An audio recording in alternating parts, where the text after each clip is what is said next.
You know, when you light up a cigar, you're not just enjoying tobacco.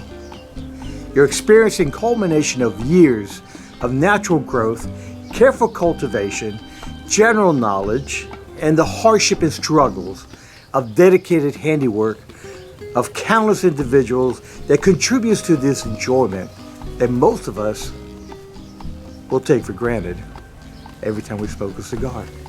Stick around, brothers and sisters. Today, we're going to talk about the volcanic tobacco from Ometepe. You don't want to miss this.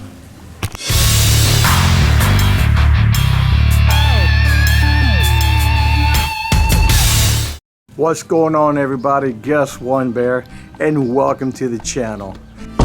Real quick, make sure you watch to the end because I'm going to show you other cigars that do have the Ometepe tobacco in it. You might be smoking some of these cigars and not even know it, so make sure you watch. Now back to the video. So today's topic is about Ometepe tobacco.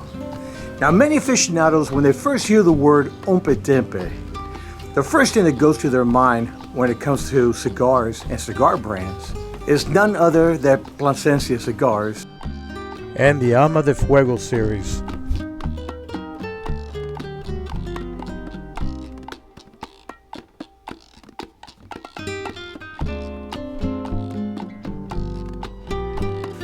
Like the one I'm smoking today.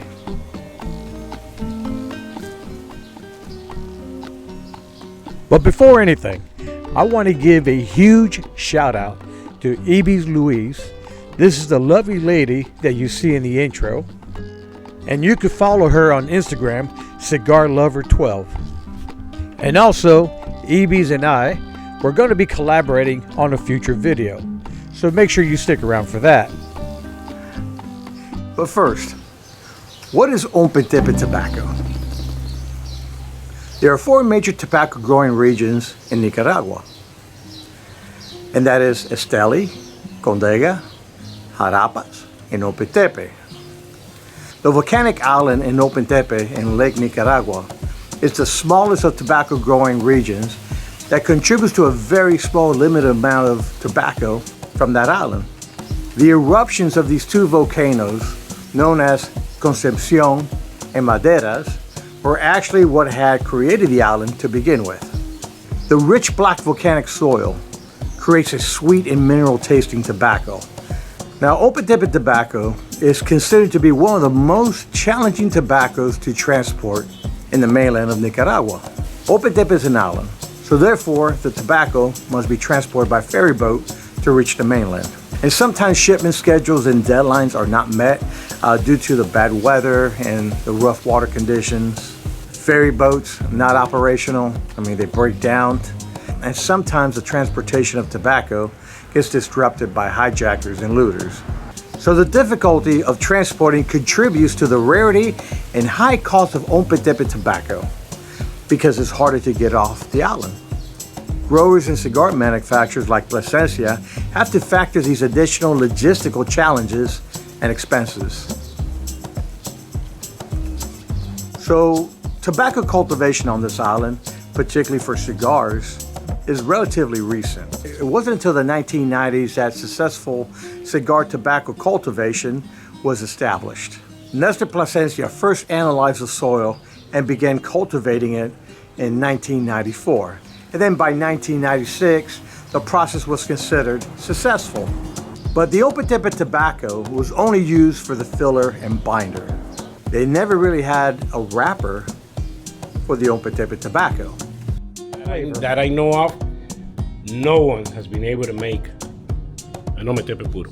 Previous harvests weren't able to produce a thicker, stronger leaf for an Ometepe tobacco wrapper until now. In 2024, a limited harvest produced a leaf thick and strong enough to be used for the wrapper. Placencia has been in the business since 1865.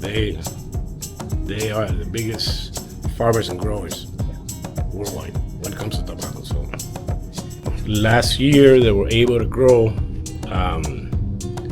leaves strong enough to make a puro, which is filler, binder, and wrapper, all with the Ometepe leaf. and it's called the limited edition of Ometepe Placencia 2024. We have the box out there. We're going to show it to you, and then we're going to show you the cigar.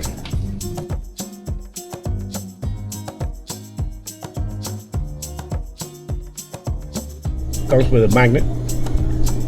Oh, really? That's a magnet? Yeah, and it's just an amazing cigar. I mean, I smoked a couple of them. So what's the price of Each cigar right now, you probably find them for like, I don't have any more. This box was sold about $125 for cigar, and it's worth it.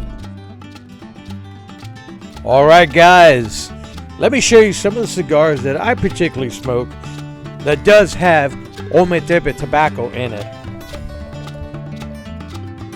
Many of you do know that I love the Aroma de Cuba. This is a newer edition from Aroma de Cuba, Edicion Especial, which, believe it or not, the filler in the binder has Ometepe in it. It's a very good cigar. I believe the wrapper is a Cuban seed tobacco from Nicaragua. And then another one, it's called the Colt. And I found this on the cigar page, and it too has Ometepe filler and binder. I believe the wrapper is an Ecuadorian wrapper. And so if you ever want to give an Ometepe a try, you know, check these out. It's got a very distinct flavor to it, to the point that when you do smoke one of these cigars that does have Ometepe in it, and you're not too familiar with the blend, you tend to pick it up very quickly. I know I have. And one cigar that I enjoy to smoke, and this is a very strong cigar. People either love them or they hate them. I love the Free Will cigars. These you can only get on Cigar Page. But the more I started smoking these cigars, and I've been more educated and my palate was more in tune to the Ometepe tobacco, every time I did smoke the Free Will, I was getting slight tinge of Ometepe. And I would tell this to my buddies. I'm like, man, I think Free Wills have Ometepe in it. And a lot of them are like, yeah, well, no, dude. I mean, it says right there on the website it doesn't have it. But I was able to prove them wrong.